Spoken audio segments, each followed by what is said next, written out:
En un marchador salteño vino el ángel San Gabriel.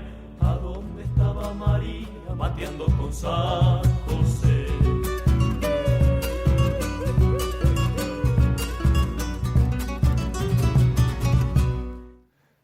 Buen mediodía, estimados escuchas del programa Controversias.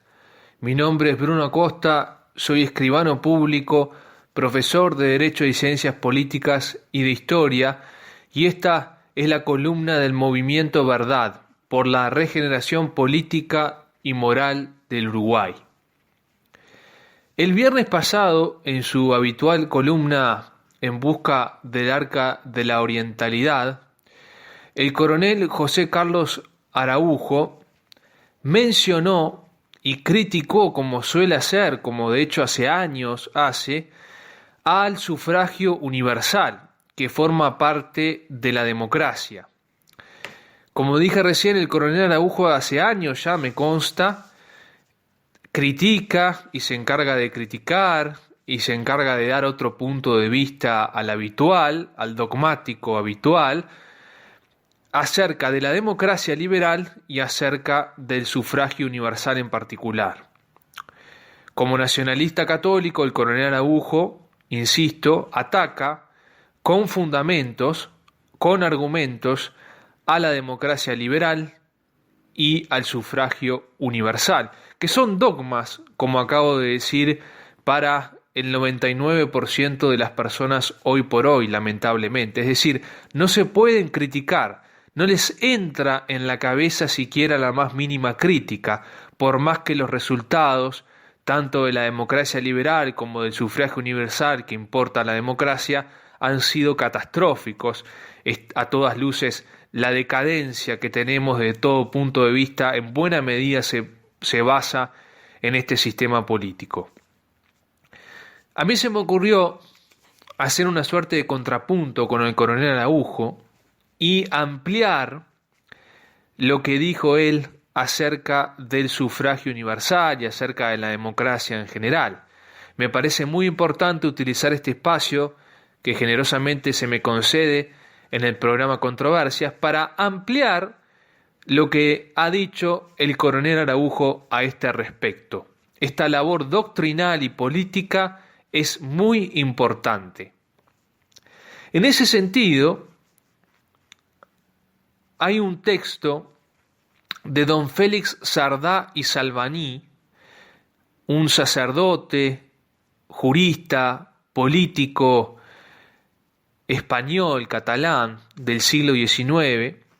Este texto de don Félix Sardá y Salvaní fue escrito en 1874, en mayo de 1874, y lleva por título La mentira universal. Acerca de esto, acerca del sufragio universal. El escucha quizás se vea sorprendido por lo viejo que es este texto, repito, mayo de 1874, pleno siglo XIX, pero yo quiero decirle, como una primera advertencia, que en materia filosófica y en materia filosófica política, como es este caso, es verdad lo que es verdad y es mentira lo que es mentira, independientemente del momento que fue proferida esa mentira o esa verdad. Es decir, si don Félix Sardá y Salvaní, hablando del sufragio universal, escribiendo en este momento, dijo una verdad, sigue siendo verdad por más que hayan pasado tantos años. Y lo mismo a la inversa. Si se hubiera proferido una falsedad, una mentira, un sofisma, también sería mentira, sería una falsedad, sería un sofisma, aún hoy, habiendo pasado tantos años. Eso es lo que hay que dejar bien en claro respecto a la filosofía y a la política. Y no caer en la estupidez y en la idiotez actual de creer no que todo lo pasado fue mejor, como sería probablemente cierto, sino en creer que todo lo pasado estaba mal y fue peor. No caigamos en esa estupidez, no caigamos en esa suerte de moral de circunstancias.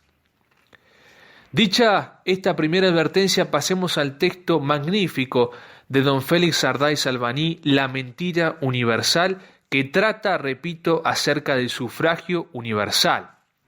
Quizá sea importante decir primero alguna palabra, por mi parte, de lo que es el sufragio universal, que como dije, forma parte de la democracia liberal.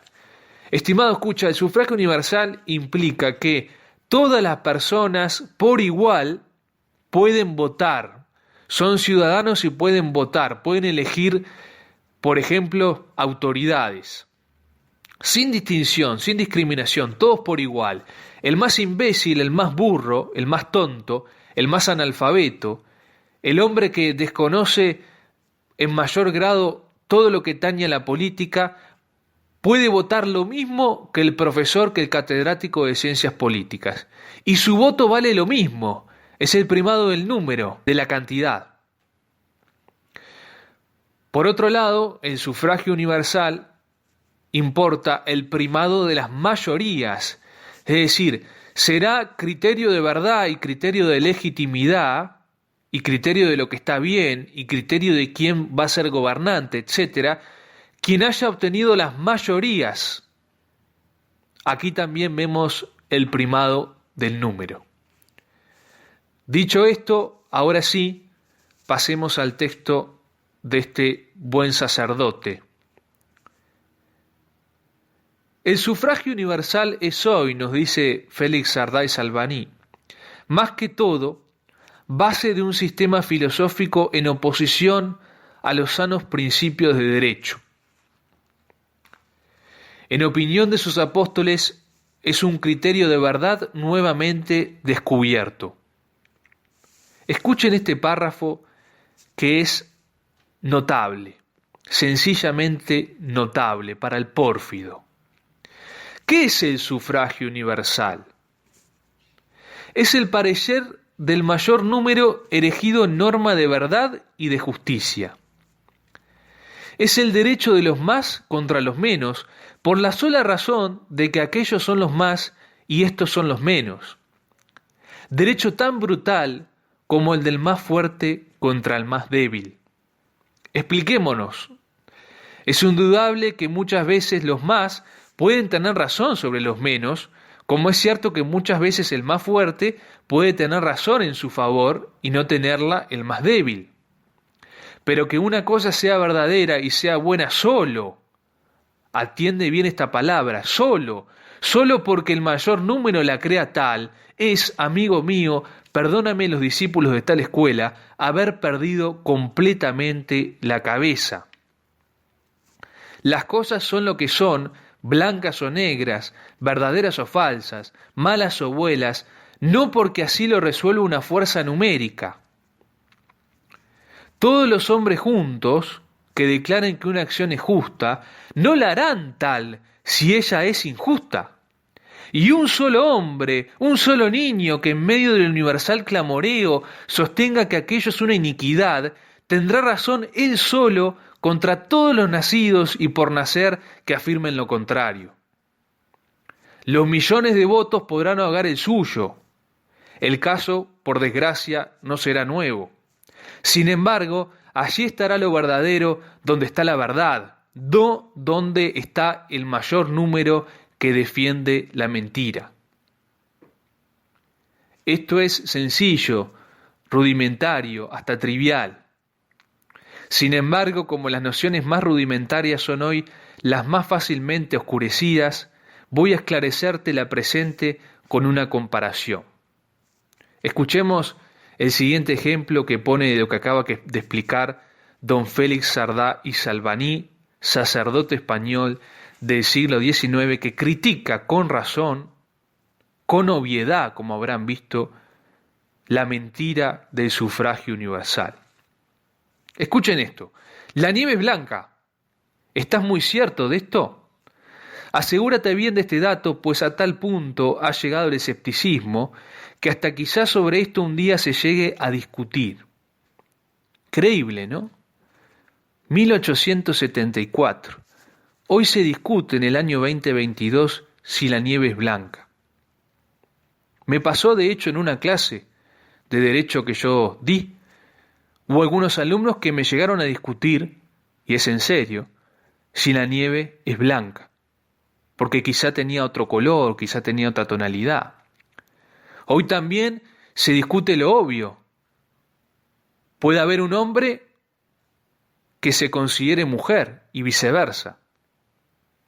Qué cierto esto que dice don Félix Sarday Salvany. Continúa, la nieve es blanca, a lo menos por tal se la tiene hasta el día de hoy. Ahora bien, supón por un momento que a la mayoría de los mortales se les antoja cualquier día declarar que la nieve es negra. Supón que no la mayoría, sino todos convienen por unanimidad en considerar como negra la nieve. Aunque todas las generaciones afirmen sin vacilar este despropósito, ¿habrá perdido la nieve algo de su blancura? Apliquemos el cuento. Las verdades del orden moral son tan fijas e invariables como las del orden físico. Tan cierto es que el hurto es una injusticia como que la nieve es blanca y viceversa.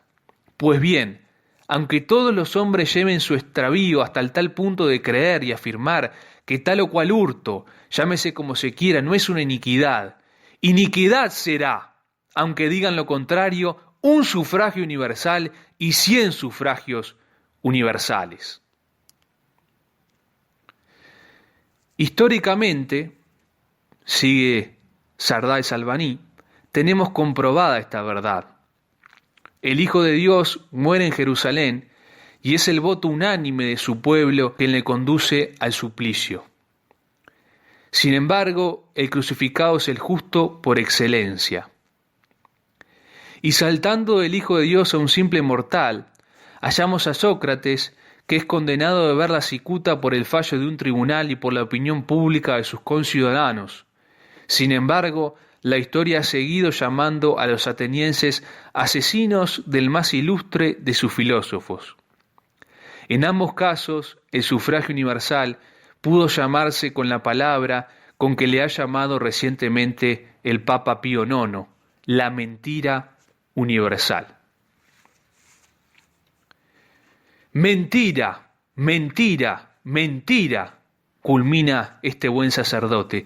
La filosofía, la historia, la experiencia y el sentido común enseñan todo lo contrario.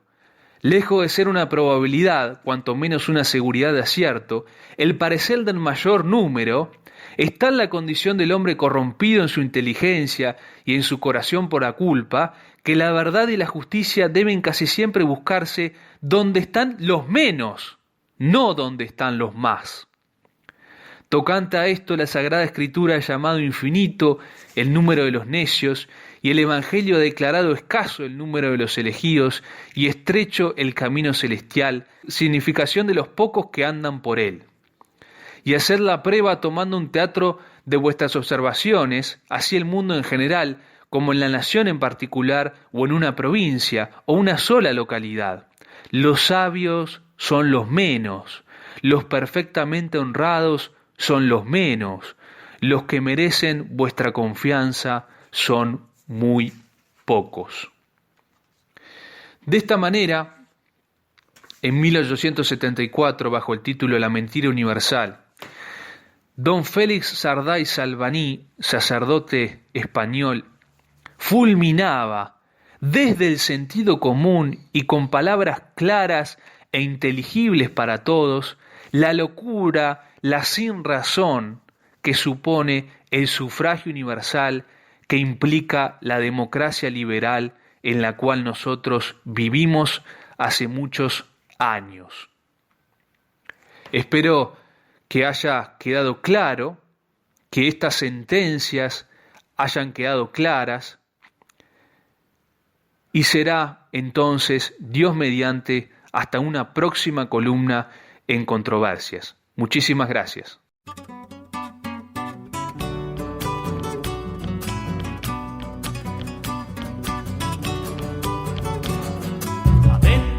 En un marchador salteño vino el ángel San Gabriel, a donde estaba María mateando con San